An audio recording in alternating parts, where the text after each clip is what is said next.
Hello, This is Effie. I'm Lincoln. So, welcome to what's our channel? What is the name of our channel? Not your typical couple in New York. In New York. You gotta remember that. Yeah, I remember that. Yes. So we currently live in New York, and as all of us are aware, with everything that's going on right now, we're also in self-quarantine, meaning that, we can still go outside if we want to, just have a breath of fresh air. But most of the time we spend our time at home, And working. technically, the state and New York City is locked down. Is it really? I thought it's not a full lockdown. Anyway, Almost. yeah, okay. Alright, we can get into that. So basically, we want to have this channel mostly just for ourselves because I feel like, I don't know about you guys or whoever may come across this video. If you struggle a little bit even mentally, during this time, or even before this thing hit US, we're both Chinese, so we know we've been following news in China, the development over there, and certainly our families, what they've been going through, and now we're just, we're going through that again almost. So for us, it's definitely something very, it feels very new, at least for me. I don't know about you. Yeah, actually, we have been through this back in 2003 during the SARS, but at that time we were still young in junior high school. I can't even remember. Yeah, I can't even remember. But right now, as we live in New York City, I will have to take responsibility of like cooking and working and all those stuffs. Mm-hmm. So it's totally different when you are young. Yeah. Yeah. Whole new okay. experience. Yeah. I don't even. Yeah, I can't remember what's been going on. I can't even remember this whole SARS situation. Mm-hmm. But anywho, we decided, like we mentioned, we decided to have this channel just really for ourselves, and we both kind of like talkers. We like to talk, and so that we process our thinking through talking. At least that's me. Yeah, I feel like I'm you're a listener. a listener. Yeah. So he's great. He's great. So we wanted to have this sort of outlet for us to have a little bit of chat between ourselves, and maybe in the future we can take a look at this video and see what's been going on, like how crazy the times was. Right, so what do we want to talk about today? I thought we could first maybe talk about when this thing happened, what is going on here. So for people who might not be in New York, what do they want to know, or I don't know what people want to know, but let's maybe just process. I feel like we haven't really processed that among ourselves. Yes. Right now, I think most people or many people are in panic, rushed. I believe, especially those people who cannot buy toilet paper. I know, this whole toilet paper deal, guys, I don't know what's the actual, rationale behind it. I know you have a theory about why toilet paper is such a shortage or high demand. What is your theory? My theory is that for the toilet paper, its size is large, but you have to think about, okay, what is the logic behind the supermarket?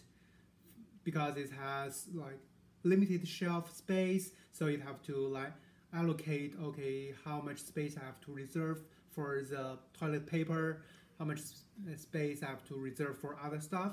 For the toilet paper, its size is huge, but its margin is very small. So, and when people buy, they buy a bunch of them. Mm-hmm. Like buying bulk. Yeah, in buying bulk. So even there is large space of shop toilet paper. So after some people purchase, it will gone, and so you're saying that it may look as though those things are selling out so fast, it's just mainly because they took a lot of shelf a large space. shelf, and the supermarket, they don't have incentives to store many toilet paper in their warehouse. Yeah. Wow. That could be, that's your theory. Is that my theory? Yeah, we have no way to actually test that. In terms of like grocery stores and everything, I mean, you visited grocery stores more frequent than I do, but we went to Trader Joe's this past Sunday, and well, actually last Sunday. Last Sunday. Yeah, last Sunday. So yeah, and then there's fair amount of people, and we didn't really see huge shortage in terms of their stock. I mean, everything is still there. It's quite easy to find stuff that we wanted. Like we even grabbed, our favorite snacks home. Like that's just what we saw.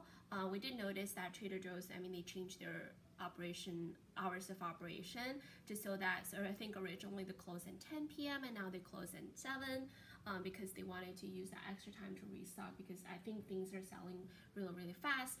I mean, you went to the grocery store this morning and you told me, what did you tell me? Do you remember, like, people are standing in line? Standing in line, Yeah. keeping the social distance. Yeah, keeping the social distance. And then I saw a post today, and someone posted in Walgreens, and there's like signage on the floor where it's like 2 feet, like how much? Oh, 6 feet. 6 feet apart. 2 feet is like so this is so close. Yeah, 6 feet apart, and yeah, it might seem like it's very unusual, but in terms of getting access to things that we need in our daily life, it's pretty much as normal as it can be. And we also try to like take walks outside, and it's very interesting how we live by the Riverside Park in New York, and there's a lot of people taking their kids out and they're playing outside. So it might, if for anyone who, I'm just imagining if an alien just suddenly like landed on Earth, and if they saw just what's been going on in park, like no one would think this is such a huge thing. Where everyone needs to stay at home. Like I definitely think that people either, it's very conflicted what I'm thinking. Part of me is like, oh my gosh, like people just, maybe stay at home as much as you can. But then part of me is also, hey, like we still need to live, and we try to inject that sort of like normalness in our life as much as we can. So by going to like other places are all closed, restaurants and bars and movie theaters and clubs. Not that we're going to clubs. All closed down. So I mean, literally people have nowhere to go, and we have to think about for people who are who have kids, and we don't have kids. Yeah. So like kids, they need to they have like so much energy, they need to obviously play around. So going to the park seemed to be a very natural option. Yeah, but I heard that situation in hospitals and in supermarket is being pretty like serious. Like there is a huge demand from like mask and protective suits from hospitals, and I just read news report that many employees in Costco being tested positive for the coronavirus. Oh wow. Yeah, because even right now, even the cashier, they don't have mask. Yeah.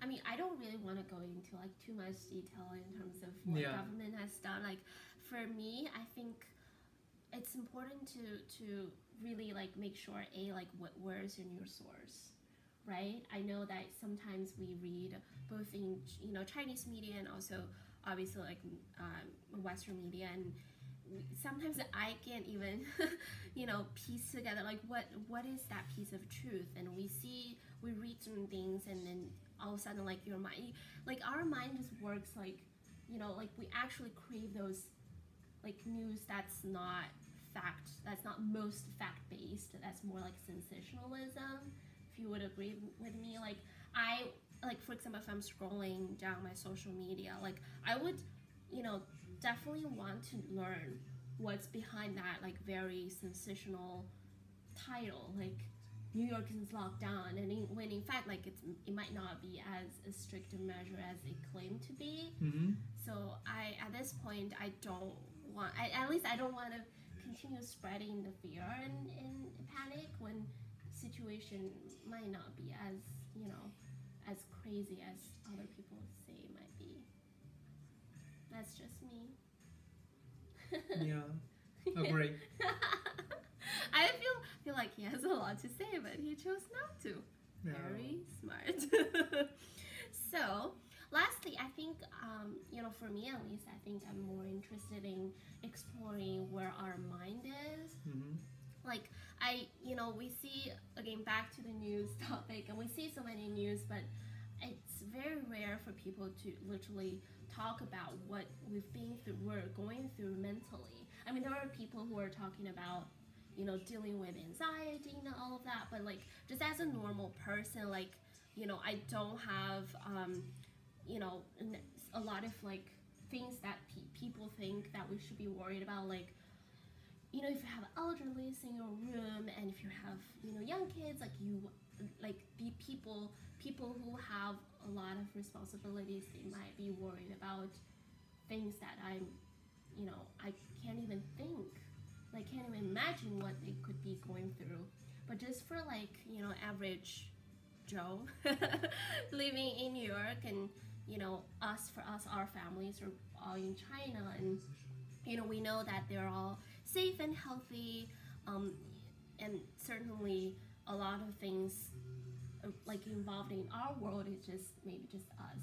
I mean, it sounds very self-serving, but what every individual is going through in this time is also true and valid for that person. So I wanted to spend the last couple minutes maybe just talking about what I've been through mentally. I don't know what you've been through mentally, actually. We haven't really talked about that. We haven't. Yeah.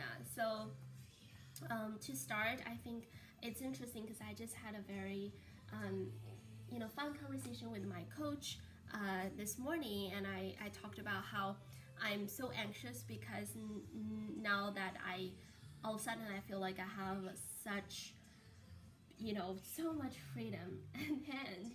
And it's interesting how before, when you are just going about normal life, and you just always think about, oh my gosh, I wish I have time to do this and jump on that. And now that you actually have time, or I actually have time, and I'm just like, what do I do? What do I even begin? Like, for example, we have so many books. A lot of books. Yes, almost like 300 books, and most of the books are 300. Are his. But I've thought so many times about delving into these books and just start reading. Never happened. Never happened, not even once. Before this whole quarantine business, and I actually do read, right? Like, I read here and there, like a couple chapters. I will just grab like books that I at the moment that I'm just curious about. And the good thing about having so many books is like just walking by this corner, and then there's like so many choices, and you can just pick a book and then just start browsing. But for some reason, I don't know why, like when the quarantine happened, and I can't just bring myself up to it. And I am more gravitated towards the more like no-brainer and watching, TV shows. And I don't know what you think of that. I think right now you are pretty safe, as we mentioned before, but maybe subconsciously we still feel anxious. So even you have plenty of time, but when you have plenty of time, So it's so hard to getting to that. Yeah, so I feel like, talking to my coach definitely helps, and she basically just said, if you're not into it, like, don't do it, don't force yourself into it. And I've also thought about, when you were scrolling down the social media and people were talking about, hey, do you know like Shakespeare or Isaac Newton, when they're in quarantine, they did so much amazing stuff, like, just start getting, being productive and do all the things that you said you were gonna do when you have time. So I guess I have that in my back of my head. So I don't allow myself to even indulge in the fun or the things that I should be doing, meaning maybe just relax and at the moment and get back to work when I need to be. I think the difficult part is we currently live in a one bedroom, and there's not like a lot of rooms for us to divide the space and be like, this is dedicated to your work study, or that's your meditation room. Like that would be one way that one can just draw boundaries. And once you draw boundaries, you're very clear, you have a structure in place, and be like, okay, once I'm in this space, this is what I'm supposed to do. And for us, like, we don't obviously have that system structure. So I think for us, or for me at least, is really just delve deeper. Like for me, through talking to my coach, I discovered that the barrier that I had, number one, is that I tend to view, like for example, I want to be creative. Like doing what we're doing right now, for me, is a very creative activity. I feel very myself, and I feel very energized. I wonder if I can tell. You probably can't. And yeah, so doing this is a form of being productive while having fun. But before, I tend to view this as oh gosh, I now have kind of work. Yeah, I have to put a lot of work into this, and then my coach said, well, if it serves the purpose of making you happy, and then that's it. Like, don't even think beyond that, and don't even think you have to make this thing a very long-term sustainable I don't know, like a business or something. Like, definitely that's not my intention. And also I think another way to help you to relieve that burden is we don't set goals for this kind of talk. It's just a talk to maybe just ourselves. Yeah. So hopefully you are, whoever is viewing this, I really don't know, we may just have 0 viewership, which is totally fine, because we had talked about potentially just keeping this and saving this, and in the future maybe our kids will as archives. As archives, and they'll watch and see what crazy their parents have been going through during the quarantine times. So hopefully this will inspire. I mean, just this inspires me a lot. I enjoy this little time chatting with you. I know you haven't really chatted a lot, but maybe next time and you will chat more. And sure. Cool. All right, thanks. Bye. Bye.